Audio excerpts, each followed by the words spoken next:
1 AM na nga dito ng madaling araw at kaninang magte-10 natapos yung trabaho ko.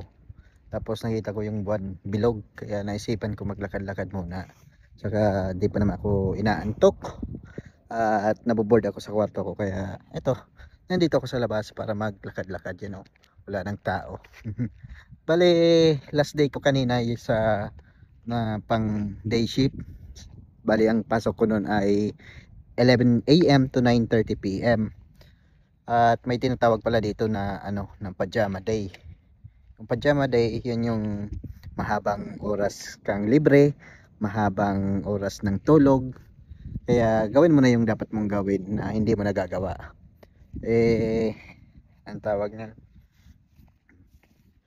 medyo nagugulan na ang aking pag-iisip kasi first time ko magbe-breakfast, tapos ang tawag niyan, yung kasamaan ko casual lang, at supposed to be tatlo dapat kami sa kusina ngayon. Bukas pala dalawa lang daw. Di ko alam kung anong nangyari doon sa isa, kaya medyo challenge to para sa akin. First time ko at hindi ko pa gamay yung sistema at di ko rin nakikita kung ano yung setup nila sa breakfast kasi hindi naman talaga ako nag-aalmusal.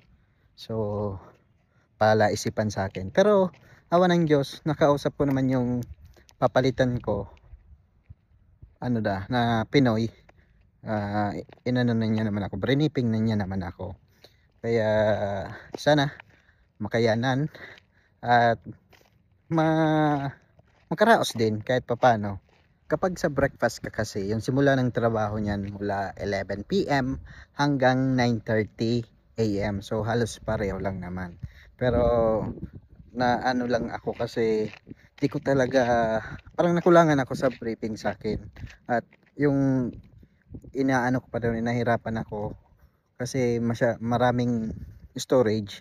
Hindi ko alam kung saan nakalagay yung ganto, yung ganyan. Minsan kinuha ko sa ganto, tapos pag sunod kong kuha, wala na pala doon. Doon ako nalilito pa. Tapos ito na nga, last week ko na, parang kailan lang. Pero alam nyo, yung dito sa mining sa FIFO, halos wala naman pagkakaiba ng sa yung sa restaurant ka or hotel. Yung workload halos pareho lang. Yung pagkakaiba lang kasi dito sa amin, bultuhan yung prep, bultuhan din yung pagluluto.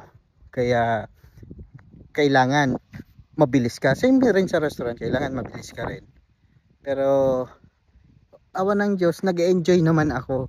Nag-enjoy ako kasi bago sa karanasan ko to. At masaya pa yung, parang may excitement pa yung pakiramdam. Pero sa mga susunod na linggo, di ko alam kung anong mangyayari, kung maboboard ako or ewan. Pero hayaan nyo, i-update ko naman kayo, kaya wag kayo mag-alala. Bali, dito yung mga tao, kukunti lang yung mga nakatira. Talagang napaka-remote na kasing area to, at parang boring tumira dito.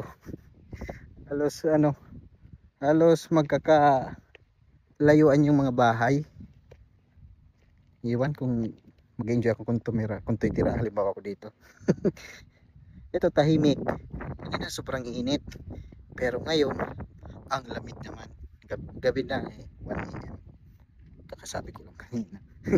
Yun lang, in-update ko lang kayo habang naglalakad-lakad ako ng walang tao. Ako lang, sa akin lang paligid na to. Joke lang. So yun lang, ako si Kusinerong Mayor na nagsasabing, kung may pangarap ka, unti-untiin mo lang, kasi darating ang panahon o araw na makakamit mo lang. Basta wag kang titigil na i-push kung ano man ang gusto mo sa buhay. So good night and paalam. Kusinerong Mayor ang kasama nyo sa biyaheng masaya. Sumama kayo, sumama ka sa biyahe. Di masaya kay Kusinerong Mayor ay panalo ka.